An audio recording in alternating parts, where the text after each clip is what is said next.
Can you guys still hear the music? Hot dang if that don't beat all. I've read every single book that gal's ever written.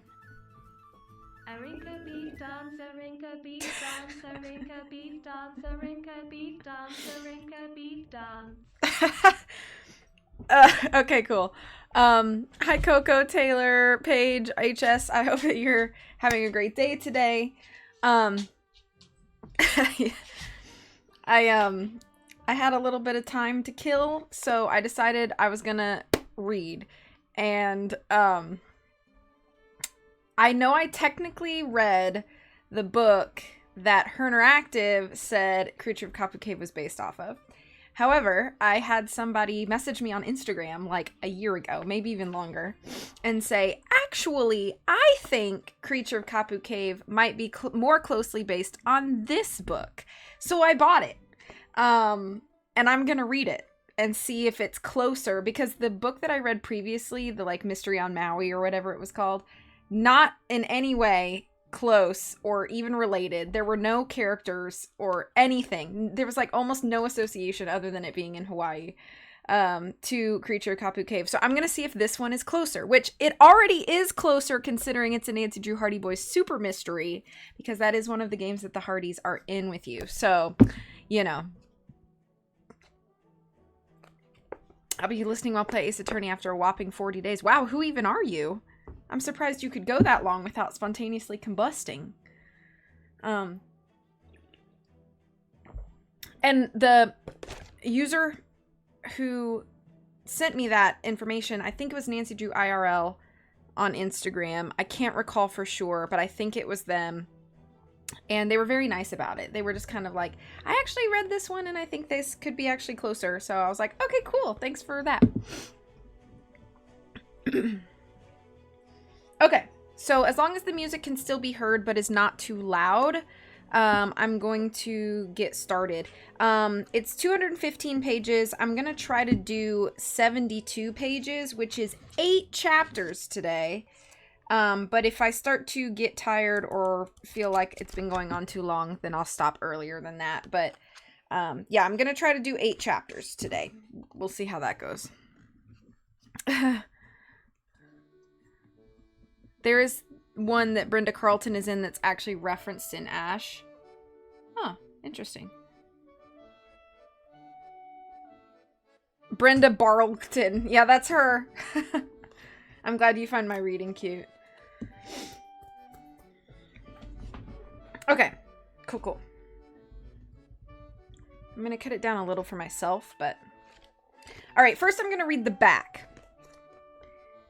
America's top teen detectives team up when trouble erupts in a Pacific paradise. Soon after checking into Honolulu's Grand Hawaiian Hotel, Nancy Drew and her friends find their vacation on shaky ground. Powerful forces of greed and corruption have put the posh hotel at the eye of a gathering storm, and millions, perhaps even billions of dollars are at stake. The undercurrent of mystery and menace bursts to the surface when Nancy finds a man lying a step away from her rental jeep with a bullet in his back. Meanwhile, the surf's up at Waikiki and Frank and Joe Hardy are riding the waves. They're working undercover trying to infiltrate an elusive gang of art thieves. The investigation leads the boys straight into the Grand Hawaiian Hotel. Finding a connection between their case and Nancy suddenly takes on a life and death urgency when the teens find themselves trapped on a volcano, about to be swallowed by the flow of devouring molten lava in Tropic of Fear. This already sounds closer to Kapu Cave. I just noticed, yeah, whoops, I just dropped my book. Yeah, I have Nook's Family Business on. Support local business. The things that happen to Nancy. Whoa! Yeah. Okay, let's get started then. Tropic of Fear, Chapter 1. Joe Hardy saw the giant waves start to form, swelling up against the heavy ocean water and rolling toward the shore. It was going to be big when it broke. Scrambling onto his neon orange surfboard, he paddled out to meet it. "Let's go, baby, I'm ready," he shouted, adjusting his goggles. Crouching for better balance, he met the wave exactly right and rode just inside the curl. "Yes!" Joe yelled during that magic time when he and the wave were one. They rushed towards shore, and Joe let out a laugh of exhilaration. Surfing was great. In a minute, salty water sprayed his face as the cap of the wave came curling over him. His view blurred and his board shot out from under him. Then the wave slammed down on him, pushing him underwater. When he surfaced, he gulped air with a sense of relief. Joe clutched his board floating nearby and pulled it towards shore, where a small group of onlookers applauded. "Nice work, Wipeout," called a girl of awesome beauty, wearing a neon blue bikini that perfectly matched her dough-shaped eyes. Her long, straight, dark hair hung over her tan shoulders. "Thanks, Heather," Joe said, shaking back his wet hair and wiping water off his chest with his hand. For a girl who said she wanted to be a model, Heather Farwell seemed to have a lot of free time to spend on the beach, he thought. "Hey, not bad," added a sarcastic male voice moving up behind Heather. "But what are you going to do when the real surf comes up? Think you can handle it?" Joe squinted against the bright Hawaiian sun and picked out Willie Brannigan, standing next to Heather with his worn gray surfboard. Willie had...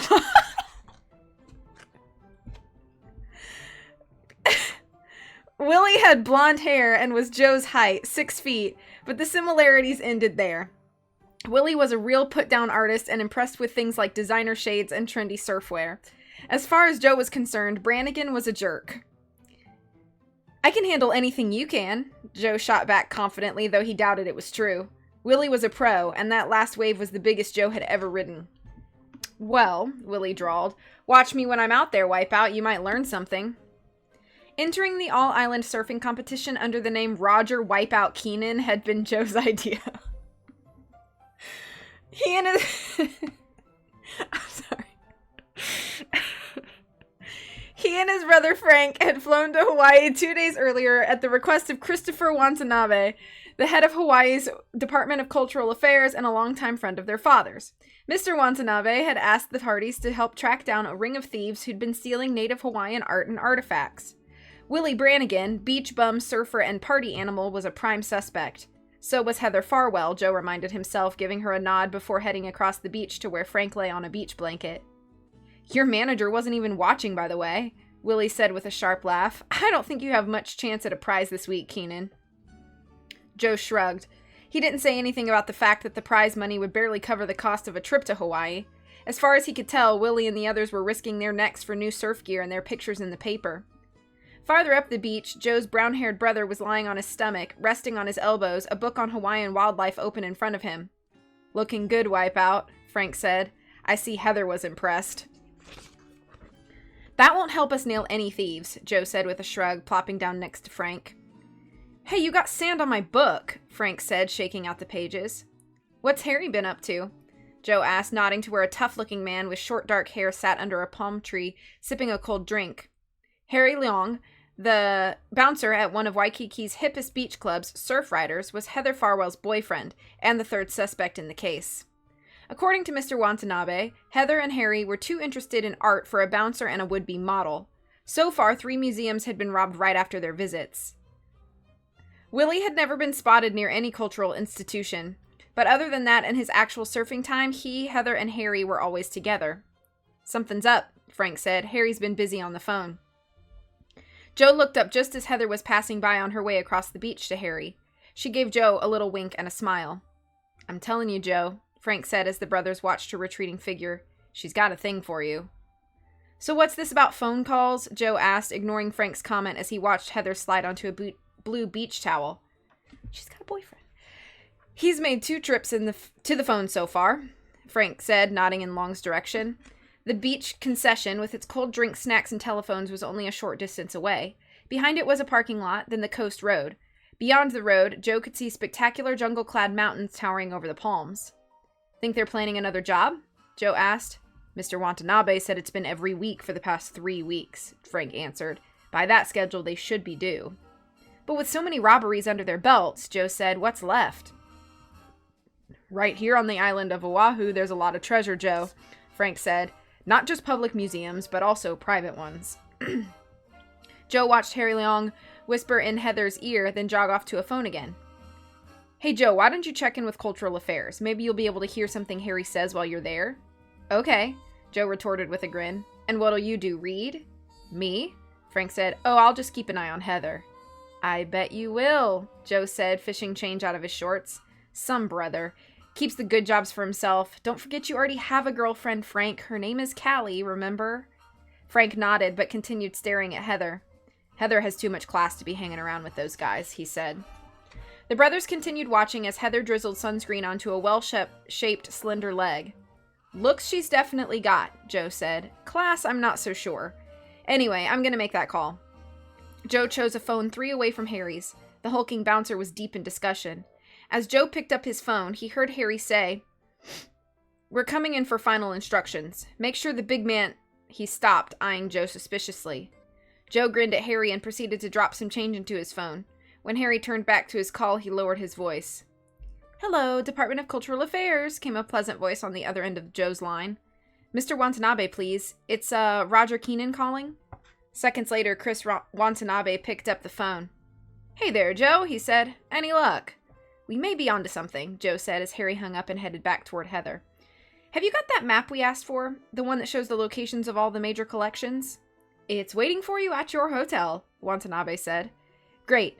Joe glanced over at the water where a surfer was being swallowed whole by a monstrous wave. The real surf that Brannigan had talked about must have arrived. As he watched, it occurred to Joe that he could fit his entire knowledge of surfing into a bottle of suntan lotion. Still, if that clown Brannigan could handle it, he supposed he could too. When will you check in again, Joe? Watanabe asked, interrupting Joe's thoughts. We'll call you at home tonight, if we have anything new to report, Joe said. After hanging up, he trotted back to Frank. They're leaving, Frank told Joe. I don't understand. She just put on sunscreen. Something must be up. Joe glanced furtively over and saw Heather and Harry shaking the sand off their beach towels. Then she opened her purse and tossed him a key ring. I'm gonna tail them. You think you can get a lift back to the hotel with someone? Sure, Joe said. But you're gonna miss me in my surfing contest. Some manager you are, he added with a wink. Good luck, Wipeout, Frank said, shoving his book into his navy duffel bag. See you later. Hey, Wipeout! Joe whipped his head around and saw Willie Brannigan waving at him. Behind Willie, an official with a clipboard was waving too. It's your turn. Didn't you hear them call you? Willie said. I'll be right there, Joe said, trying to sound nonchalant as he slid on his goggles.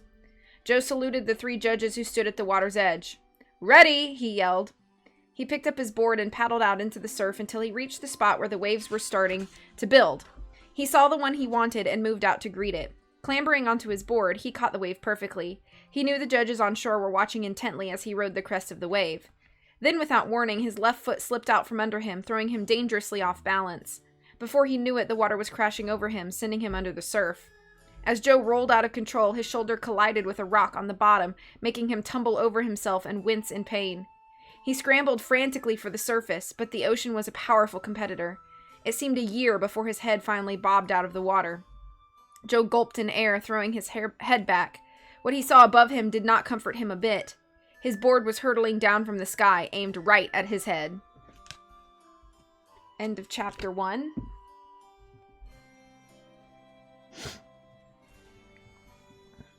Let me catch up. I have a Celeste KK and General AC shirt, but 2 of them are for pajamas because they're loose. I'll be doing laundry and then perhaps stealing my in-laws' bathtub. Well, I feel like stealing a bathtub is more than a one-person job, but don't hurt your back lifting it. Oh, I'm glad you're excited.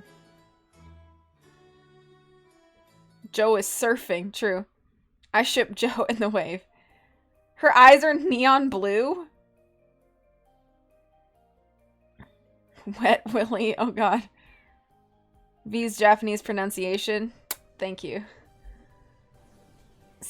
Oh, the bots.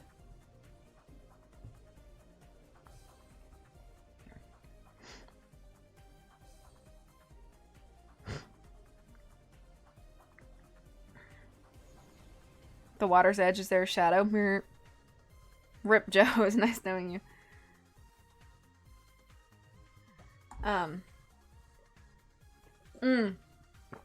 I have an endorsement. This is so delicious. The Waterloo sparkling water, this tropical fruit flavor, very delish. Just wanted everybody to know. I always tell my dad I'm going to take a bath and he says, bring it back when you're done. What am I without my sparkling water? Nothing. A fraud. No, my gamer goo is over here. Which it's not called Gamer Goo anymore. I went on their website and they've rebranded. I guess people didn't want to buy something named Gamer Goo. Okay.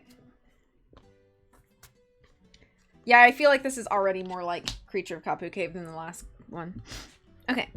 Chapter 2. Frank waited until Harry had started his souped-up red Firebird and screeched onto the coast road. Heather's little car belched blue smoke from its exhaust. Get a tune-up, Frank said under his breath as he revved his rented convertible to take off after them. When the Firebird turned onto the Pally Highway, Frank let a blue Dodge get between Harry and him. Covered by the Dodge, Frank followed the Firebird through the Pally Tunnel, heading toward Honolulu. He lost the car briefly in Waikiki, the heart of downtown Honolulu. Fortunately, a whiff of noxious fumes alerted Frank, and he turned his head in time to see Harry's car pull onto the entry drive of the Grand Hawaiian Hotel, where Harry and Heather lived.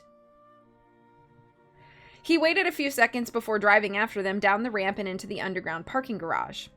How did a goon like Harry get to live at the Grand Hawaiian, Frank wondered. The Grand Hawaiian was the oldest, most gracious hotel on Waikiki Beach's famous strip of hotels. Parking where he hoped they couldn't see him, Frank leapt from his car and raced to the escalator. He wanted to arrive in the lobby before Harry and Heather in case they weren't going to their rooms. The high-ceilinged lobby was built in the traditional Hawaiian lanai, or veranda style. It was open on two sides, so balmy breezes could drift through at all times from the hotel courtyard or the Pacific Ocean, a couple of 100 yards away. At the main desk, about a dozen tourists were checking in, most of them silver-haired senior citizens. Frank noticed a number of men in suits filtering through the lobby, too. They appeared to be out of place among the other visitors, who wore brightly colored Hawaiian shirts and casual dress. Choosing a spot next to the pink marble pillar, where he could observe but not be observed, Frank watched the escalator. Harry and Heather emerged shortly. Great, Frank thought. Stepping out from his hiding spot, he tried to weave a path through the people checking in. "Excuse me," he said, nearly colliding with a porter loaded down with luggage. "Oh, these flowers are exquisite," an elderly woman said loudly. She held the flower lei around her neck up to her nose. At the same time, she stepped awkwardly and came down hard on Frank's instep. "Oh my, I am so sorry, dear," the woman apologized. "Are you okay?" "No problem," Frank said through gritted teeth. He gave her a hurried nod and a smile. "Wait a minute, you look like my grandson Mark, just like him. He was the one who told me I would love Hawaii, and he was so right." The woman took hold of Frank's arm and gushed. "Isn't it wonderful here? I just love Honolulu and all of Oahu, but the other islands are marvelous too." Frank looked over at the elevators. Heather and Harry were still standing there waiting. "Oahu, Maui, Kauai, the Big Island, Molokai, every island has a charm all its own," the woman went on. "My niece and I just came back from Lanai, and Aunt Ethel, there you are." A heavy-set middle-aged woman in a loose-fitting muumuu walked up to the old lady. She smiled at Frank and took her aunt's arm. "Who is this young man you're talking to?" "Doesn't he look like Mark?" the older woman asked the other. "Ladies, I really have to run," Frank said, walking backward toward the elevator. The elevator door opened and Frank turned quickly and smashed into a girl coming out. The girl's reddish blonde hair flew out in front of her face as she stepped backward with a surprised yell. "Sorry," Frank gasped, reaching out to steady her. The girl tilted her face up to him, her eyes widening with surprise. "I can't believe it," Frank exclaimed, gazing into blue eyes he would know anywhere. "Nancy Drew." "Frank Hardy," Nancy said, smiling broadly. "What in the world?" "I could ask you the same question," he said, giving her a friendly hug. "You look terrific." "You too," Nancy said, stepping back to take all of him in. Then she nodded at the closing elevator doors. "Did you want to go up?" "Nope. Boy, am I glad to see you," he said, leading her back into the lobby. "I've got a great case to tell you about." Nancy and her friends had helped Frank and his brother solve more than one case in the past. As far as he was concerned, her input was always welcome. "Where's Joe?" Nancy asked. "On the other side of the island, competing in a surfing contest. It's a long story." "I've got time to hear it. I'm on vacation, believe it or not." Nancy flashed a grin that made Frank smile. Next to Callie, Nancy was the greatest girl he knew. By the way, how's Ned? He asked casually. Oh, he's mad he couldn't come, but other than that, he's fine. Nancy said. He's studying super hard, but made me promise to get some sun for him. How's Callie doing? She asked. She's great. Come on, let's go sit outside at the cafe. I'll tell you all the details. The two turned down a columned hallway and walked past the hotel's specialty shops. Bouquets of flowers hanging in pink arches gave off a heady, lush aroma. Drinking the scent in with a deep breath, Frank felt himself relaxing. This really is kind of a paradise, isn't it? Nancy murmured with a smile. Frank nodded and took her arm, steering her toward the beachfront cafe that looked out on the Waikiki surf. Here on the leeward side of the island, the swells were much tamer. They walked down marble steps from an open veranda to a shaded table and sat in a comfortable leather chair. I recommend the lilikoi crush, Nancy told him when the waitress came to the table. Lilikoi is a native Hawaiian fruit, and it is delicious. I'm game, Frank said, smiling up at the waitress. Make it 2 lilikois. He turned back to Nancy. What are you doing in Hawaii? He asked, breathing in the pleasant tang of the salty breeze. My dad came for the American Bar Association convention. I'm keeping him company, Nancy said, grinning. Good for you, Frank said. Good for Bess and George, too, Nancy said. They came with us. Just for the ride, Frank teased and reached out and touched her arm. Nancy pulled back as if she'd been shocked. You know, even with number 15 sunscreen, I got a little burn. Frank looked her over carefully. Now that you mention it, you are pink. I think I'd better stay off the beach tomorrow. Nancy leaned back and eyed Frank intently. So let's hear it. What's going on? You know Hawaii was once a monarchy, don't you, Nancy? Frank began, reaching for the lilikoi that the waitress had just put on their table. This is good, he said, taking a sip.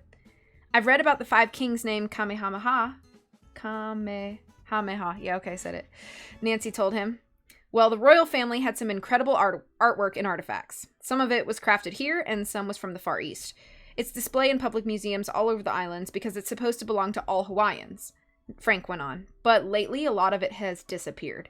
I'm talking about rare treasures, a filigree crown of an Indonesian prince, a Hawaiian natural pearl vest, precious treasures.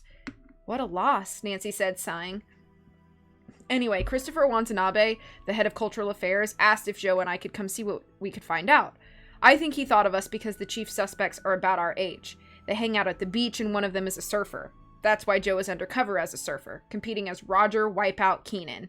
I'm supposedly his manager. Nancy broke into a smile. Wipeout? You're kidding, she giggled. Leave it to Joe to come up with a name like that. It'll be no joke if they break his cover, Frank said seriously. Those guys are for real, and we think they're about to pull another job. They're staying here at the Grand Hawaiian? Nancy asked. My dad knows the owner, Rachel Maxon. Maybe she could help. Before you get involved, you should know something about our suspects. They're pretty tough, Frank said. One's a bouncer. One's a surfer who probably eats rocks for breakfast. And the third one, a girl, is a real sharp cookie. Nancy gave Frank a crooked smile that told him she was in. When do I start? How about tonight? Frank said eagerly. There's a luau at Surf Riders. It's a club just down the beach about a mile where the bouncer works. My guess is all 3 of them will be there so you can see them for yourself. Can Bess and George come too? Nancy asked. Yeah? Yeah. Said a bouncy female voice behind him. Can we come? Frank turned around to see Bess Marvin and George Fane grinning down at him. He flashed them a smile. Bess had on a flamingo pink beach jacket over a bright pink bikini. Her blonde hair was tied back in a purple scrunchie. Her cousin George's white terry robe was open, revealing a sleek black racing suit underneath. She was carrying a large willow beach bag. Where did you find this guy, Nancy? Bess asked, touching Frank's shoulder. In the lobby, Nancy answered with a smile and a shrug.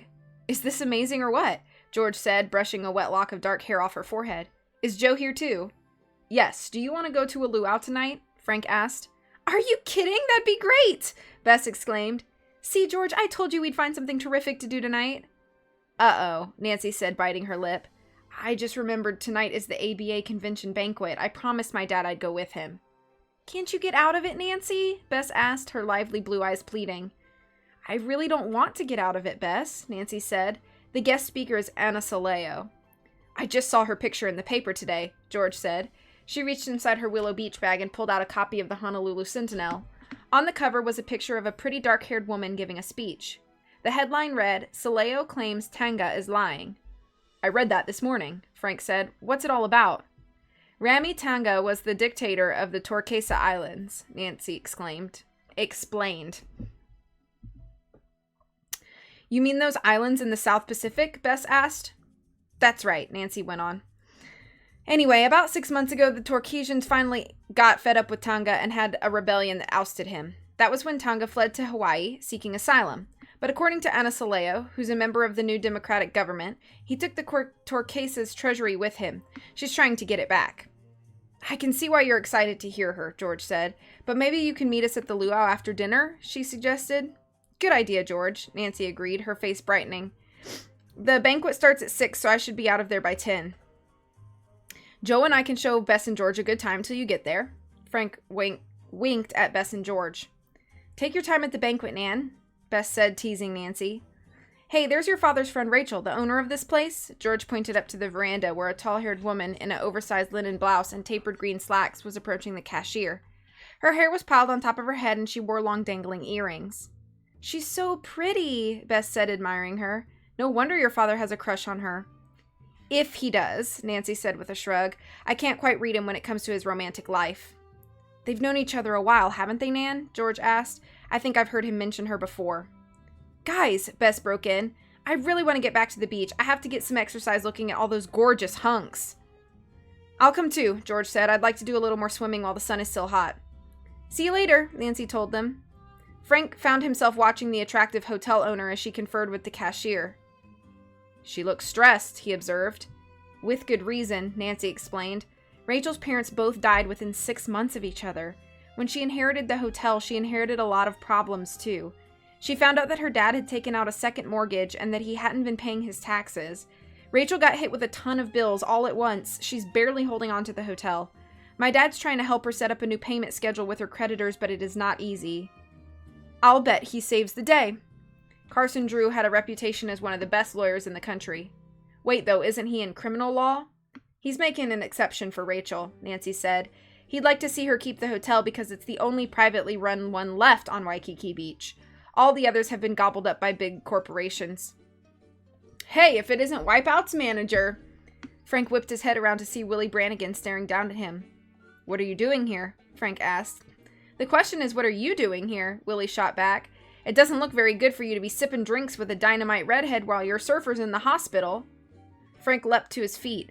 What? What are you talking about? Yeah, Wipeout's in the hospital, man, Willie said, the grin never leaving his face. His board came down on his head, cracked it right open. End of chapter 2. Cracked it right open. What is happening to my mouse? Okay, let's see.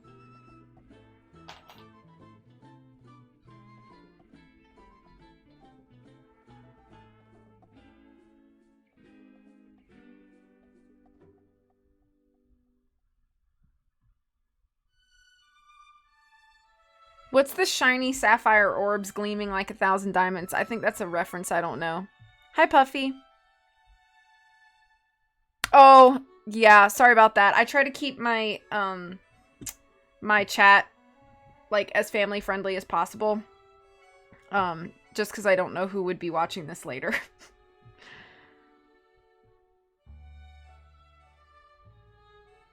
We have Joe with a head injury. Rip Joe twice. Yeah, for real. So, no, Her Interactive said that the mystery on Maui that I read previously was the one that Creature of Kapu Cave.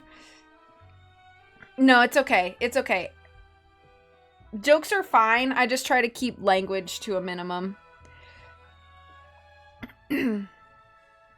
Oh, the dumb cliches.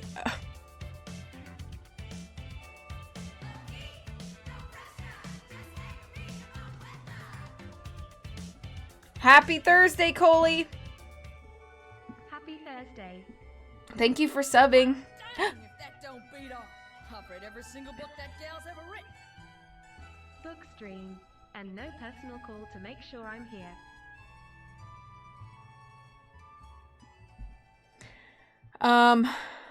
Thank you for subbing for 81 months, Moocher. That's incredible. All right. I haven't done a read stream in a while. You're right. It's been a while. Okay.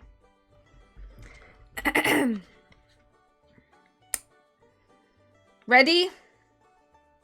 Chapter 3. Frank stood up and put his face into Willie's. The surfer's smug expression was totally out of place, and Frank felt like busting him in the mouth. "Where is Wipeout?" he demanded, grabbing Willie's orange and blue flowered Hawaiian shirt. "He went to Kaulua Hospital about an hour ago," Willie said, putting his hands up in the air. "Ease up. I saved your guy's life. He was out cold when I pulled him out of the water, and his head was bleeding like crazy." "See you later, Nancy," Frank said, turning his back on Willie. "I'm out of here." "Not without me, you're not," Nancy said, tossing some money on the table and taking off after Frank. They hurried down to the parking garage and hopped into his car. "Why do I go along with Joe's crackpot schemes anyway? He can't surf the waves they have around here." Frank grimaced as they pulled out of the garage and onto the boulevard. "If anything happens to him, I will never forgive myself." "Frank, you are being too hard on yourself," Nancy pointed out. "This is not your fault." Frank shook his head in frustration and gripped the wheel more tightly. Driving across Oahu toward Kaulua Hospital, neither he nor Nancy said another word. When they got to the emergency room, they met the head nurse, a petite woman of about 30. "Roger Keenan was here," she said, "but we released him. He left by cab about 30 minutes ago." "You mean he's okay?" Frank asked. The wound looked worse than it was. "Superficial head injuries tend to bleed a lot," the nurse replied. "He will be fine." Nancy went limp with relief, and Frank heaved a sigh. "Looks like we came all the way out here for nothing," he said with a crooked grin. Riding back to Honolulu, Nancy peered out at the emerald green mountains on one side and the azure ocean on the other. In the distance, a rainstorm was hurtling itself against the side of a mountain. Above it was a huge double rainbow, the kind Hawaii was famous for. When they rode past Diamond Head Mountain, onto the Waikiki section of Honolulu, Nancy said, "Drop me at the hotel, okay? I've got to try to get the tangles out of my hair by dinner time. Convertibles are fun but messy." "Here we are," Frank said, pulling up at the Grand Hawaiian. "See you later, Nan. This is really great running into you and all," he added with a warm smile. "Well, hunting down art thieves will be fun in this setting," Nancy said as she opened the door and got out. "By the way, where are you staying?" Frank let out a little laugh. "Would you believe the Economy Inn? When you work for the Department of Cultural Affairs, you go economy all the way. The hotel's not too far from the beach, only 9 blocks. "Poor Frank," Nancy said in mock sympathy. "Tell Joe I'm glad he's okay," she said, stepping back and waving. Frank's convertible pulled away, and Nancy headed into the hotel. She couldn't wait to get started helping the Hardys with their case. Solving a mystery excited her a whole lot more than just lying on the beach. That night at the banquet, Nancy sat with her father as the catering staff cleared the tables for dessert and coffee. "I'm looking forward to meeting these Hardy brothers after all you've told me about them," Carson Drew was saying. "But as a father, I hope you're not planning on spending your whole vacation tracking down criminals. You're not in Hawaii every day, you know, and I'd like to see you just enjoy yourself for once." "Speaking of enjoyment, what's going on between you and Rachel Maxon?" Nancy knew she was being awfully nosy, but she couldn't contain her curiosity about her dad's situation. He had lost his wife, Nancy's mother, when Nancy was only 3. After all these years, she felt he deserved some romance. "Rachel," Carson began slowly. "Well, I'm fond of her, I'll admit." He was about to say more when Anna Saleo stepped up to the podium to a burst of applause. "Thank you," she said, nodding gracefully in response. Miss Saleo was dark-haired and lovely, petite in stature but large with dignity. She seemed slightly shy, but a sharp intelligence and dogged determination shone in her eyes. "Tonight," she began, "I come to you as the representative of a small nation, the Turkesa Islands. We are a country that has been plundered and betrayed by one man, Ramitanga. In his 12 years as dictator, he polluted our environment, sold our land to foreign companies, and took all the profits for himself. When the people finally overthrew this tyrant, he fled in the night, taking our treasury with him. Now he is living here in Hawaii under the protection of your government. How will the people of the Turkesas recover the money he has stolen from us? We all know that Tonga has hidden the money well, and we also know that there must be some way that he has access to it. But this money rightfully belongs to the people of the Turkesas, not to Tonga. We must get it back if our fledgling democracy is to survive." Her sweet voice had a rising edge to it, one that kept her listeners rapt. "Tonight I'm here to ask for your help. The people of the Turkesas need you to put pressure on your government. In your country, the people still have power. Your voices are heard. If you speak up for us, we will be heard. Thank you." Wow, Nancy breathed out as the applause died down. She's dynamite. She certainly is, Carson Drew agreed, but I don't think she'll ever get that money back, Nancy. Tonga's got too many friends in high places. Nancy said softly. She decided to start reading up on the Tonga affair. Maybe she'd think of a way to help. No, Nancy, forget it, her father said, grinning. One case is enough for one vacation. You're a mind reader, Dad, Nancy said with a smile. She stood up and gave him a quick pat on the shoulders. Anyway, I'm off to a luau. Don't do anything I wouldn't, Carson called after her. The luau was in full swing when Nancy's cab pulled up at Surf Riders. She could hear native drums and electric ukuleles strumming as she paid the driver and got out. Inside, waiters bearing huge trays of succulent fruit were heading for the back doors. Are you here for the luau? A young hostess wearing a dozen or so leis around her neck approached Nancy with a smile. Yes, I am, Nancy answered. The hostess transferred a lei to Nancy's neck. Come this way, the hostess told her. They walked through the dining room and across a small dance floor. Beyond it, the restaurant spilled outdoors onto a patio that fronted the beach. From overhead, strands of colored lights shone down on tables filled with immense platters of passion fruit, papaya, pineapple, lilikoi, and more. A brilliant moon lit up the dancers on the beach. Mixed into the crowd of partygoers were native dancers in grass skirts who were swiveling their hips and gracefully moving their hands to the music. Hot dang if that don't beat all. I've read every single book that gal's ever written. Partygoers in cutoffs and shorts did their best to imitate them, some with more success than others. Even the awkward dancers seemed to be having a great time, though. Nancy saw Frank, George, and Joe, his head wrapped in a bandage covered by a baseball cap, among the dancers. From the energetic thrust Joe was putting into the hula, Nancy thought he must be fully recovered. George not only had a lei around her neck, but was wearing flowers around her wrists and ankles. She had picked up the hula motion smoothly.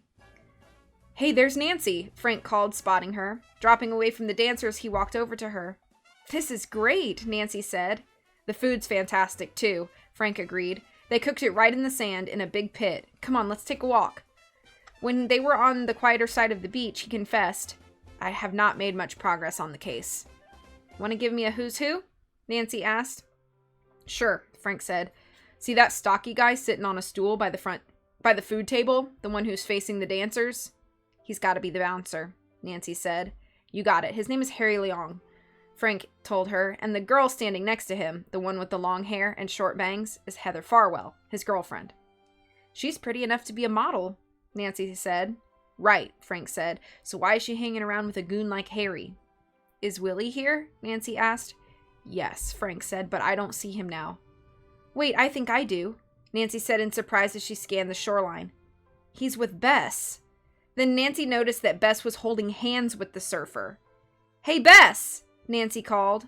Bess trotted over to Nancy and Frank, pulling Willie after her. Nancy, she cried, I want you to meet my friend. This is Willie Brannigan. He's a surfer, a real one. He surfs in contests and everything. I know, we met earlier today at the Grand Hawaiian, Nancy said. Hi, Willie. The surfer grinned at Nancy and Frank, too. Hey, you two. Guess what, you guys? Bess said, bubbling. Willie wants me to go to Waimea Beach on the North Shore tomorrow to watch him surf. Isn't that fantastic? Frank will be there, Willie said with a smile that was only slightly poisoned. Right, Frank? He's Wipeout's manager. Wipeout? Who's Wipeout? Bess wanted to know. Somebody call me? George called. Joe called, sorry, approaching from the mass of dancers.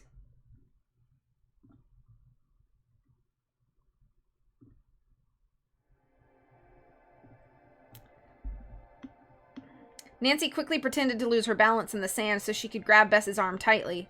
The two friends had been through enough together so that Bess got the message. She gave no indication at all that she knew Joe. Bess, Frank said coolly, I'd like you to meet Roger Wipeout Keenan. He's surfing in the competition tomorrow, too. Hi, Wipeout, Bess said casually, though Nancy knew she was dying of curiosity. I'd better split, Willie said, turning to Bess. I want to get a good night's sleep, so I'm prepared tomorrow. The wary look in his eyes made Nancy think that sleep was the last thing on his mind. See you in the morning, Bess? Bess grinned and nodded and watched him go with a wave. He's so cute, isn't he? Frank frowned as he saw Willie stop to talk with Heather and Harry. I hate to tell you this, Bess, but Willie Brannigan may be a thief. An art thief, to be exact. Okay, you guys, out with it. What is going on? We'll fill you in, Bess, Nancy said, but first I want to get some serious partying in. Now who's going to show me how to hula?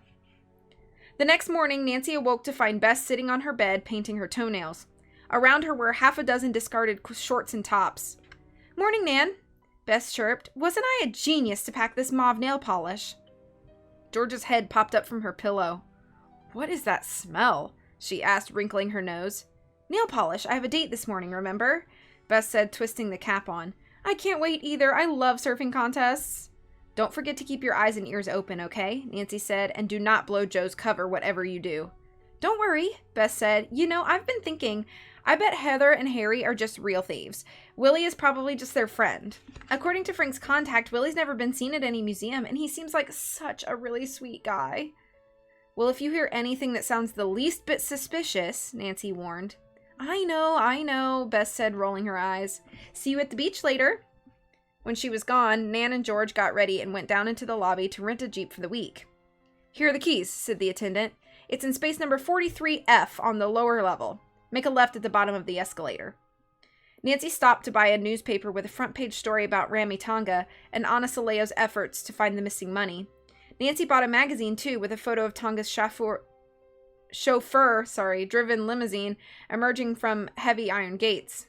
It says here that Tonga has 3 residences in Hawaii, one here on Oahu overlooking Honolulu, one on Maui, and one on the island of Hawaii, the one they call the Big Island. He is presently staying in Oahu, she read. George glanced at the picture. Pretty nice house. Is that him driving? No, that's gotta be the chauffeur. Boy, that's a grim face, huh? Nancy said. There's Tonga with his hand up to hide himself from the cameras. I would too if I were him. What a rat. Nancy shoved the magazine into her handbag. They had reached the bottom of the escalator and were turning left to head out for the rental car area. It's really quiet down here, George said. I think this is it, Nancy said when they reached the F section. She matched the number on the rear bumper of a shiny new black Jeep to the one on the keyring she was holding. As she went around to the driver's side, Nancy's heart leapt into her throat. The keys fell from her hand and clattered onto the concrete. There, lying face down on the ground, was the body of a man. His arms spread out and a puddle of blood pooled under his midsection. On the back of his expensive-looking black suit jacket were 6 distinct bullet holes. Chapter 3 is over.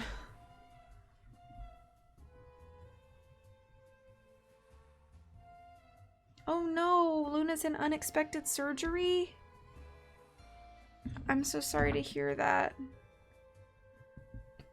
Let us know.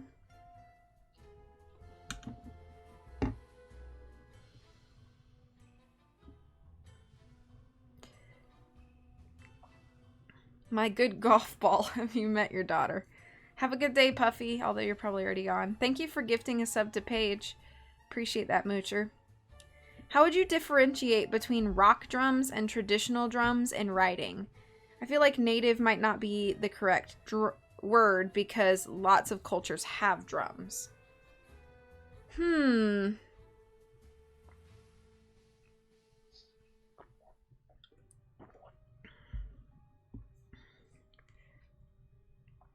I would say maybe like just the word traditional would be...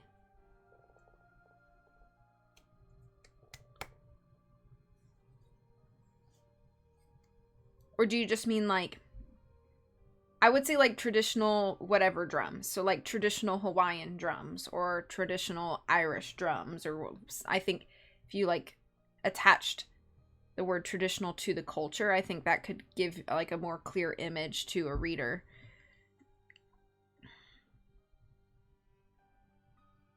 Hula is serious partying. I think so.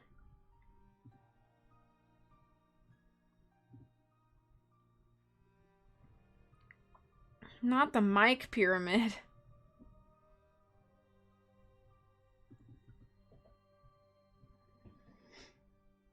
Yeah. I have like a pimple that's like right behind my ear, like right here, and it's so tender that like even just like bumping is like so painful to me. Ugh. Cause it's like I feel like it's like on a part of my head where like the skin is like thin and it's bony, like right here. It's like literally like on the like curve of my skull. And it's like, so the skin is thin and it's a bony area, and it's just like, ooh, ow. Sorry, that was probably TMI. That was your TMI for the day.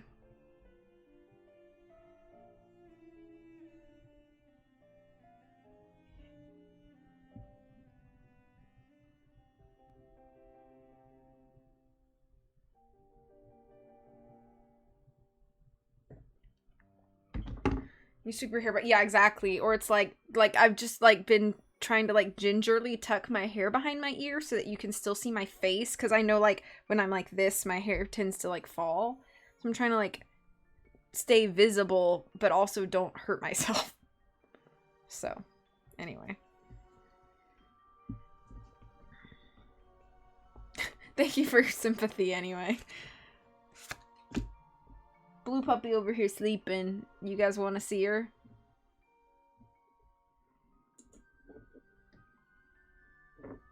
My bed's not made, sorry.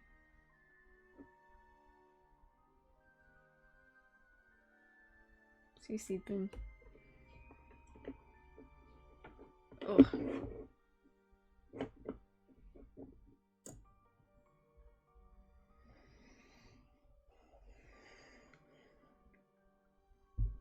I tend to, I break out hormonally, so, I can usually predict when I'm gonna be broken out, and I'm kind of on the backside of a breakout, but I can keep it under control with, skincare that I've kind of curated. I've tried a lot of skincare products, and I, like, curate my own routine with stuff that my skin responds well to, and then I just throw away stuff that my skin doesn't respond well to. It's taken years, but she's snoring. She's snoring. She's sleepy. Okay.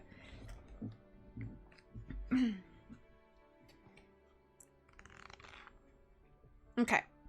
Chapter 4. What's the matter, Nan? George asked, moving around from the passenger side. You look like you've just seen a— Ah! A small scream erupted from George when she saw the body.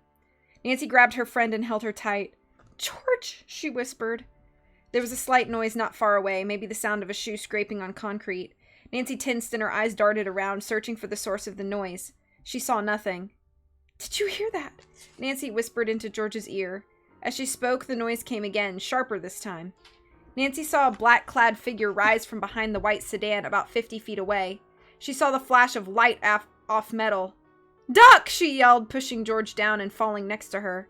There was a soft spit from a silencer-muffled gun, and the windshield of the car next to them shattered. He's after us! George whispered, cowering near the dead man.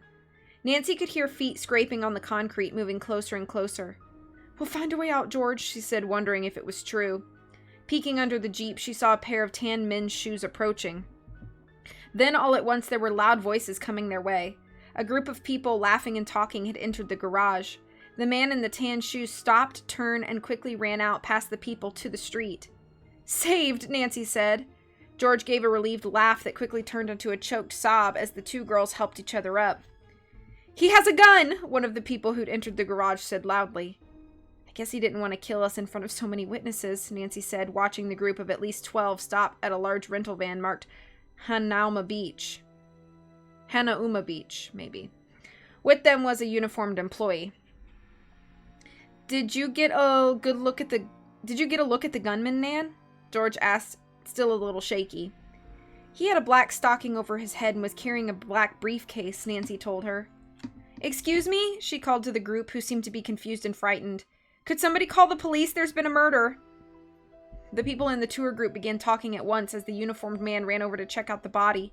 Horrified, he dashed off to call the police. The crowd stood still, afraid to come any closer to the body. A murder, gasped a silver-haired woman. Imagine. Nan bent down to examine the body more closely. There was no doubt the man was dead. She noticed now for the first time that his rear pants pockets was turned inside out. Nancy figured that the gunman must have taken the dead man's wallet. Look, Nan, George said, pointing under the Jeep. Nancy saw a package wrapped in brown paper. A corner of a bright yellow mailing label remained, but the contents had been removed. Nancy reached under and slid out the package and a bunch of battered, dried yellow flowers. Nancy guessed they had been inside the package.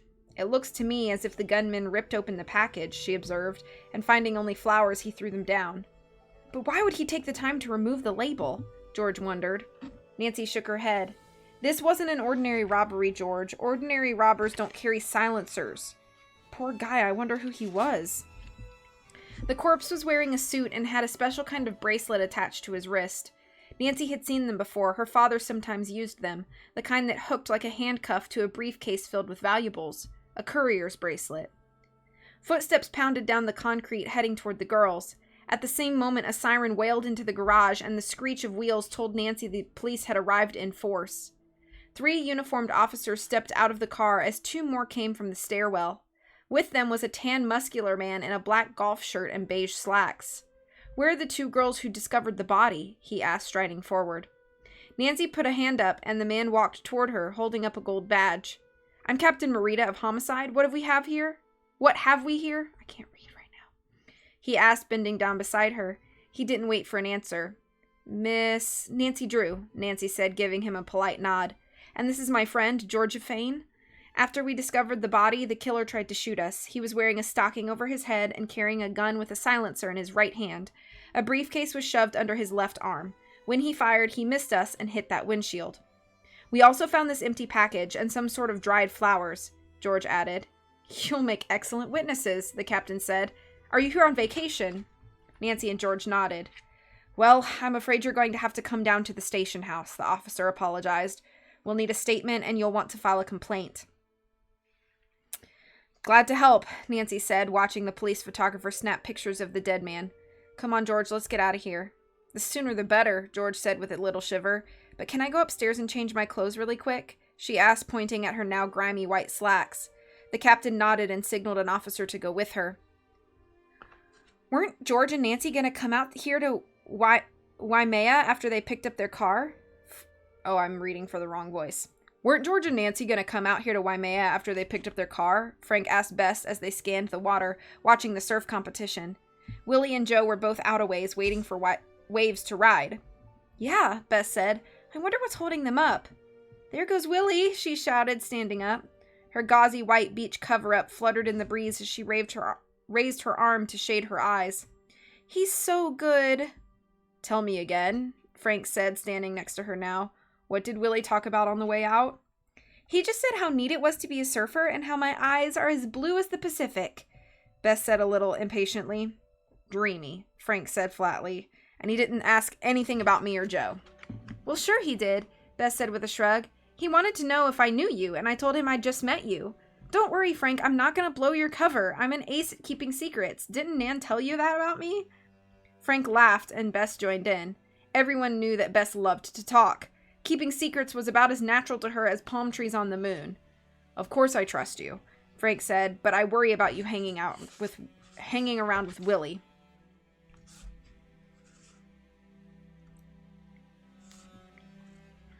Oh, stop, Bess chided him.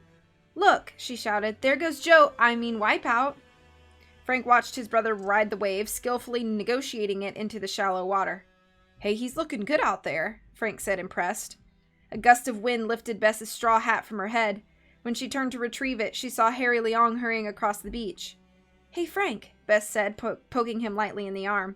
Where do you think Harry's going? He looks worried. Frank saw the bouncer trotting over to Heather, who was relaxing under a palm tree. He whispered in her ear and she sprang up, quickly stuffing her towel in her beach bag. Then she ran for the parking lot, keys dangling from her hand. I'm out of here, Frank told Bess. Keep up the good work, huh? Following Heather, who made for her Firebird, Frank raced to his convertible. He was 2 cars behind her as she took the turnoff for Honolulu and poked her head out the window, looking behind her. He followed her all the way to Waikiki, where she stopped at Surf Riders. There she handed her keys to the parking attendant and went inside. What was she up to? Frank wondered. He checked his watch. It was 3:30.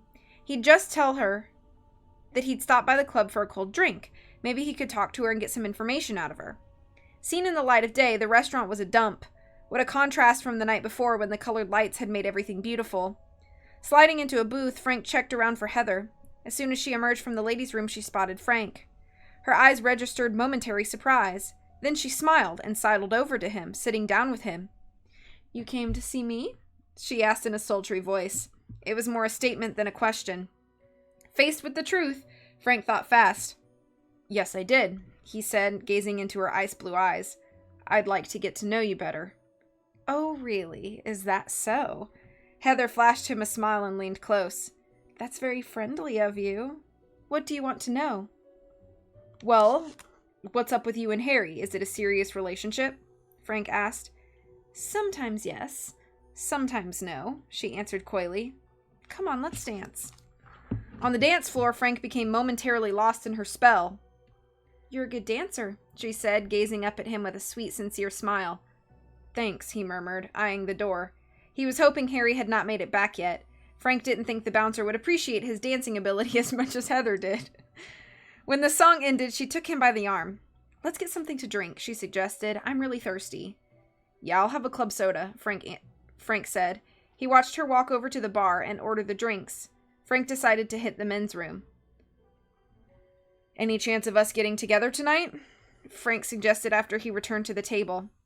Heather eyed him cautiously. "Tonight I'm busy," she said. "Maybe tomorrow?" The drinks came. Frank noticed that the day bouncer brought them over. A brief glance passed between him and Heather. "Funny, I'm not really thirsty," Frank said, pushing away his glass of club soda. "Drink it," the bouncer ordered. "It'll do you good." The man towered over Frank menacingly. "Oh, well," Frank said, suddenly feeling uneasy.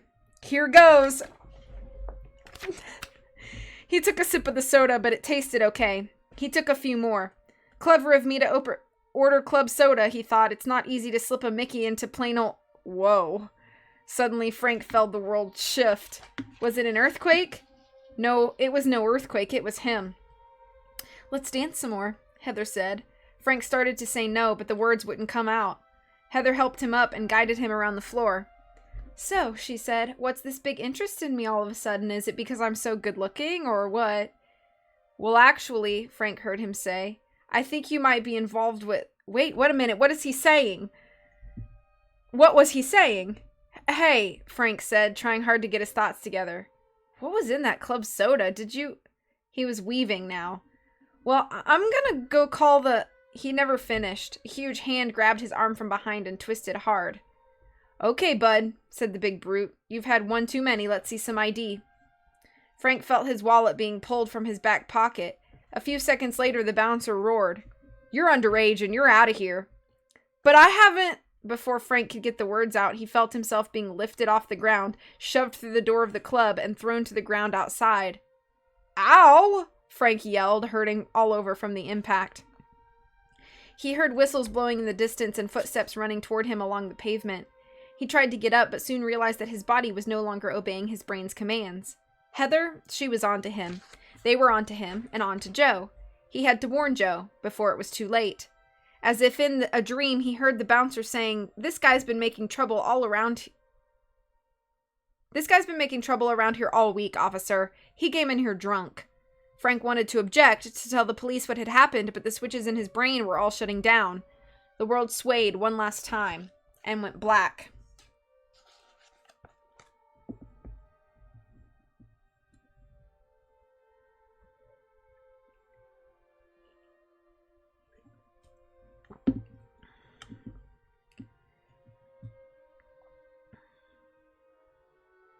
Who's Georgia?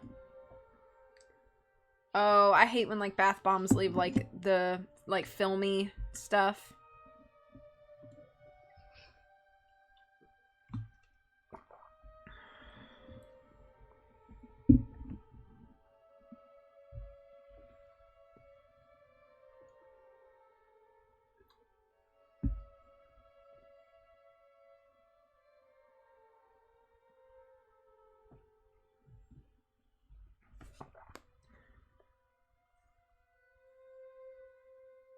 Okay. We gonna keep going. Chapter 5. Sitting in Captain Morita's beige office, Nancy and George shared every detail they could about the shooting incident in the parking garage. The captain leaned back in his swivel chair, absently pulling a rubber band across his fingers as he listened. "I don't like it a bit," he said when they were through, "especially the part about the silencer. That is heavy for a robbery." "But Captain," Nancy said, "if it was just a robbery, why did the killer take the time to remove the label from the package?" "Maybe he didn't," the captain said with a shrug. "And then there are those yellow flowers," Nancy said, biting her lip, trying to figure out how they could be connected. "I wouldn't worry about them," the captain said with an impatient laugh. "Captain Morita," George spoke up, "Nancy's solved lots of cases. She's usually a step ahead of everyone." Nancy gave George a sharp look, but too late. The captain reacted exactly as Nancy feared. "Look, girls, for your own safety, I don't want either of you involved in this," he warned them. "My department will take care of everything." "Aren't you even a little curious about those flowers?" Nancy asked. "They might be a clue." "Not really," the captain answered with a shrug. "But I will have one of my people check them out since they were found at the scene." Nancy had to bite her tongue. Captain Morita didn't impress her as being particularly astute. He seemed determined to make the murder an open and shut case of robbery. Then, too, Nancy realized murder on Waikiki was not something any official would want publicized. Murder and tourism are not a good mix. "My advice to you is simple," Morita told Nancy and George with a weary smile. "Just go and enjoy your vacation. If and when we find the murderer, we'll call you." He led them out to the reception area where the station door burst open and 2 officers came in dragging a woozy Frank Hardy between them. "This kid's drunk, Captain. He's underage, too," one of the officers said. "We found him on the sidewalk. Should we lock him up?" "Wait," Nancy cried out. "He's our friend." She raced over to him. "Frank, are you all right? What happened?" "Friend of yours, huh?" Captain Morita said dryly, raising an eyebrow in Nancy and George's direction. "All right, sit him down on the bench here for a while." "I could drive him to his hotel," Nancy suggested. Morita scrutinized her. "Okay," he finally said. "There's no complaint out against him, is there?" he asked his officer. "No," one of them answered, "but the bouncer at Surf Riders wasn't happy with him." "Surf Riders?" George repeated. She and Nancy exchanged glances. "I was drugged," Frank mumbled suddenly. "They slipped me a Mickey." "Drugged, huh?" Captain Morita said doubtfully. He leaned forward and took a whiff of Frank's clothes. "Whiskey," he said, wrinkling his nose. "No," Frank insisted. "They must have poured that on me after... drugged." The captain practically laughed. "And why did they do that? You've still got your wallet, haven't you?" Frank felt for it and nodded. Yes, it was still there. "Then why would they slip you a Mickey, my friend?" the captain pressed Frank. "Just for laughs." With that, he let out a laugh of his own. "Take your friend home, girls. Let him sleep it off." By the time Nancy and George had gotten Frank into their Jeep, he seemed a little more coherent. "Hey, what are you doing here?" he asked. "You're supposed to be at the beach." Nancy and George quickly told him what they had found that morning in the parking garage. That seemed to bring Frank around. "Murder," he said, "in the Grand Hawaiian." "The police don't have any leads either," Nancy said. "I'll bet you do, though," Frank said, managing a half grin. After Nancy told him about the torn-off label and the yellow flowers, Frank shook his head. "I guess you won't have time to help us with our case now." "Oh, no, I'm still interested," Nancy said. "As for the murder, other than finding out about the package and the flowers, there isn't much I can do." "Wait a minute," George broke in. "What were you doing at Surf Riders, Frank?" "Following Heather," he told them. "I thought I'd talk to her, see what I could find out. Anyway, here's the bad news," he added. "I think our cover's blown, both mine and Joe's." He frowned, remembering how Heather had looked back at his car. It smelled like a setup to him. "You know, I think she wanted me to follow her and planned to drug me all along." "To warn you off the case?" Nancy asked. "Seems odd, huh? But it's the only reason I can figure." "Here we are." Nancy pulled into the Economy Inn parking lot. They found healthy-looking Joe sitting by the pool in front of the hotel. Nancy filled him in on what had happened as they helped Frank back to the Hardys' room. "I've got news, too," Joe said as they went inside. "I overheard Harry on the phone again, and get this, he said tonight's the night. He also said they were going to island hop after that." "Good work, Joe," Frank exclaimed. "Now all we've got to do is figure out where they're going to strike and wait for them." "Nothing to it," Joe said sarcastically. "Hey," Frank said, "there aren't that many places on Oahu that they haven't already hit." He pulled out a notebook and flipped the pages. "They've already done the Bishop Museum and the Polynesian Cultural Center. Joe glanced over Frank's shoulder. That one looks like a good bet, he said, pointing. I read that the Royal Mausoleum has a special exhibit of artifacts there now, stuff that belonged to the royal family. Frank nodded. There'd be a lot more to steal there now than at any of the other places left on our list. What do you say, girls? Are you with us? Count me in, Nancy said, eager to help. Me too, George said. And Bess will certainly want to come. She's dying to find out whether Willie's a crook. Well, guys, we'll head back to the Grand Hawaiian, Nancy said, getting up from the bed. Come on, George. Bess will be wondering what happened to us. We'll meet you in your lobby at 7, Frank told the girls. Think I'll have a nap till then. I still feel kind of out of it. See you at 7, Nancy said brightly. And feel better, Frank. Nancy and George ran into Bess arm in arm with Willie in the lobby of the Grand Hawaiian. Her slightly sunburnt face was glowing. Nan, George, guess what? She exclaimed. Willie won today. Isn't that fabulous? Fabulous, George echoed, trying to keep the sarcasm out of her voice. Nice going, Willie. Congratulations, Nancy chimed in. Thanks, Willie said with a smile that was genuine for a change. Funny, Nancy thought, but around Bess, Willie seemed like a fairly nice person. He's invited me to go on the dinner cruise that he won today, Bess went on. You guys are going to have to do without me somehow. She wasn't exactly crestfallen, Nancy noticed. Willie's eyes darted around quickly the hotel, and he stepped back from Bess. See you at 7, okay? Sure, Bess answered. I'll come down to the lobby. With a wink aimed straight at Bess, he turned and strode out of the lobby. Ciao, ladies, he added as he left. Bess sighed, watching Willie saunter off. He's adorable. And you know what? He can't be the thief you're looking for. He doesn't know the first thing about art. George rolled her eyes at Nancy, who said, Come on, Bess, you'd better get ready. Tomorrow they're at Makaha Beach if the waves are good, Bess told her friends as they went down the hall to their suite. I love it. The contest moves to all the best beaches. The surfer winning the most competition gets $1,000. Hey, how was your day, guys? Bess asked suddenly. You never showed up at the contest. Well, we had a pretty dull day except for finding a dead body and getting shot at, Nancy quipped at the door to their room. Do not joke like that, Nan, Bess scolded. You know it gives me the creeps. Bess, to tell you the truth. Nancy stopped short as she unlocked their door to their room and poked her head in. Oh no, she gasped. Our room, it's been ransacked. Into chapter 5.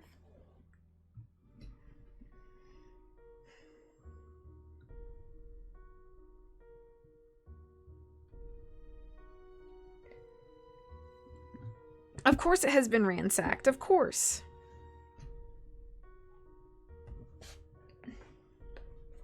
So, I know I've only been live for like an hour and 13 minutes, but I'm developing a headache that's uncomfortable and is kind of making my eyes hurt.